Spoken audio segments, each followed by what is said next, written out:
O que tem de gente falando de lojas americanas, pô, Exatamente. caiu 90%, vou comprar, porque, meu, não é possível cair mais. É possível sim, né, professor? Sim, claro. O preço pode cair e a ação pode ficar mais cara. A pessoa: "Tá maluco? O que é isso?", né. Mas é verdade, o preço de uma ação pode cair e ela pode ficar mais cara. E o preço da ação pode subir e ela pode ficar mais barata. Aí a pessoa fala: "Mas como assim, Vicente? Isso não tem lógica". Aí eu uso um exemplo que é interessante para explicar. Imagina que o preço da ação, André, subiu 50%. Aí a pessoa fala: "Pô, 50%, estou ganhando 50%". Mas o lucro da empresa cresceu 200%, entendeu? E é uma empresa que vem crescendo o lucro já há bastante tempo, com bastante regularidade. Aí você pensa assim: "Espera aí, essa empresa, por mais que o preço tenha aumentado, o lucro dela está aumentando muito mais". Então o preço dela, apesar de estar aumentado, ainda está defasado em relação ao lucro. Então, ou seja, ela aumentou o preço, mas ela está mais barata. E o caso das Americanas é um caso emblemático, né. Foi o maior, não lembro de um caso na bolsa de valores, a não ser ali N o grupo OGX, né, É, que exato. tenha A Via Varejo teve, mas foi muito pouco, né? Foi coisa de 1 bilhão, se eu não me é, engano. foi pouco Porque lojas ali americanas estão comparado. falando agora em 40 bilhões, né? Exatamente. É um valor muito. Teve a história do Banco Pan-Americano, que era do Silvio Santos, que, se eu não me engano, foi algo em torno de 8 bi. É, Que eu lembro que o Silvio Santos até colocou o SBT na jogada. Ele colocou o peito à frente. E muitas pessoas, inclusive, professor, estão criticando digamos assim, as 3 referências, né, de lojas americanas, que é o Jorge Paulo Lemann, Sicupira tem e o o Teles. Sucupira e o Teles, né? Dizendo que eles, como bilionários, eles deveriam estar colocando parte do patrimônio ali para restituir os acionistas minoritários que perderam 90% do dia para noite. Até queria saber da sua opinião. Lojas americanas, nesse momento, é furada ou é uma oportunidade? Como você enxerga o case e até mesmo a participação desses bilionários frente aí a toda essa questão? eu acho que hoje é uma furada, lojas americanas, né. Eu conheço gente que comprou ali quando foi para 90 centavos, aí depois foi para R$ 2. "Ah, eu comprei 90 centavos, foi para R$ 2, ganhei de". Eu falei: "Você ganhou quanto?". "Ah, ganhei R$ 2.000". E aí, mudou sua vida? Exato. E o risco que você correu? E o risco que você correu, né. Eu falei: "Isso não muda a vida de ninguém", né, esses pequenos ganhos, esses pequenos trades, né.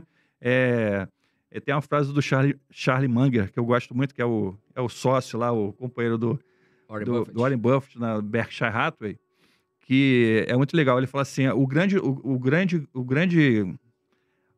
eh, o grande ganho não está na compra nem na venda, está na espera".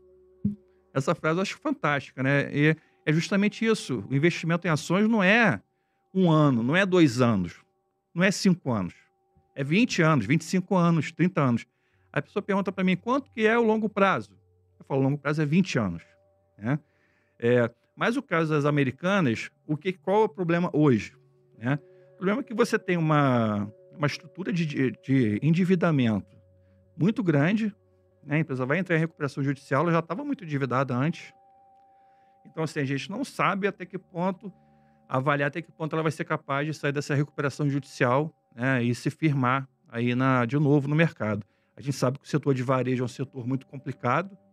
Eu não sou tão radical, né, falar assim: "Ah, eu não invisto em varejo", né. Eu acho que tem empresas de varejo que, em determinados momentos, elas estão com preço que eu falo, tá tão barato, que se Pelo, né, o patrimônio que a empresa É, tem, a né? empresa tá tão barata que, se ela deixar de ficar ruim e ficar mais ou menos, ela não precisa nem ficar boa. Ela já vai valorizar muito, né. Então, assim, em alguns casos, o valuation é tão atrativo que compensa o risco. Você não tem para onde cair mais, né. Mas no caso das americanas, você tem um risco muito grande, porque você não sabe o que pode sair daquele Pode Matagal, quebrar, a né? empresa pode ir à falência, pode né? quebrar. Você não sabe se tem mais esqueletos para sair do armário, né, que a gente fala, né, eu não sei Se mexer ali, vai que sai mais coisa, o né? que tá Você escondido acha que ali teve dentro. fraude, professor? Sabe, porque assim, então tem que investigar a coisa, né?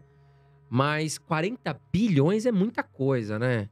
Assim, É. o presidente do Itaú, o presidente do BTG e inclusive o presidente Lula falaram que foi fraude, né? Que foi um golpe. Tanto é que os bancões estão todos ali entrando com ações contra lojas americanas. Enfim, a coisa não Eu até ia tá perguntar isso, como é que fedendo, vão né? ficar. Eu até ia perguntar como é que ficam os bancos agora. Porque tem muita gente que tá falando, pô, e agora? Eu invisto em tal banco, como é que vai ficar essa Uhum. situação toda, né? Pegando a primeira pergunta, que é mais polêmica, se é fraude ou não, realmente eu não tenho como saber, né? Teria que estar participando da auditoria lá dentro da empresa, olhando as contas, né?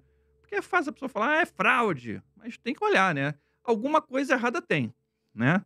Mas tem que entrar, entender o que, que houve, como é que foram as movimentações, quem sabia, quem não sabia. Então, isso não tem como a gente entender hoje. E o papel da casa de análise, né, como a VG Research, como empresa que faz recomendações para os clientes, é o seguinte, a gente tem que falar assim, ó, no estado atual de informações, a gente não tem informações suficientes para poder construir um case que nos dê segurança para recomendar esse ativo, né? Então, a gente não recomenda por isso. E quando estava caindo, ela veio caindo também, né? Após a fusão com a B2W, ela chegou a R$120, ela foi caindo, né, para 9, para 7. E o pessoal falava, ih, Vicente, Americanas está caindo, está barato. Eu falei, está caindo, mas não, a empresa pode cair, mas pode continuar cara. Exato. Né? Então, a gente sempre teve uma visão bem restritiva em relação aos americanos por conta da alta dívida, da baixa entrega de margem líquida, de rentabilidade, etc. Então, a gente tinha outras preferências no setor. Então, a gente ficou de fora, sempre ficou de fora das lojas americanas. Agora, então, com esse problema todo, a gente realmente ficou mais de fora ainda, né? A gente até, se for, a nossa recomendação seria vender. Você vende, porque não sabe... Mesmo no preju, grande vende. Exatamente, não sabe o que vai acontecer, né? Porque o cara fala, caiu tanto que não vai cair mais, vou segurar. Vou esperar dar um respiro. E às vezes não vem esse respiro, pode cair mais ainda, né? Ela pode ir para centavos, ver o caso da IRB. A IRB agora está R$20. E olha que a IRB foi o quê? 600 milhões? Que descobriram de fraude no balanço. Foi bem menor do que lojas americanas. Exatamente. Né? Não, o que eu falei da IRB, que ela estava centavos, aí ela fez um grupamento. Sim. Aí foi para R$20 a ação, R$30, não lembro quanto foi. E agora caiu de novo. Continuou caindo. Então, assim, o que é centavo, a pessoa fala, de centavo não passa. Passa, porque faz um grupamento e pode continuar caindo. Exato.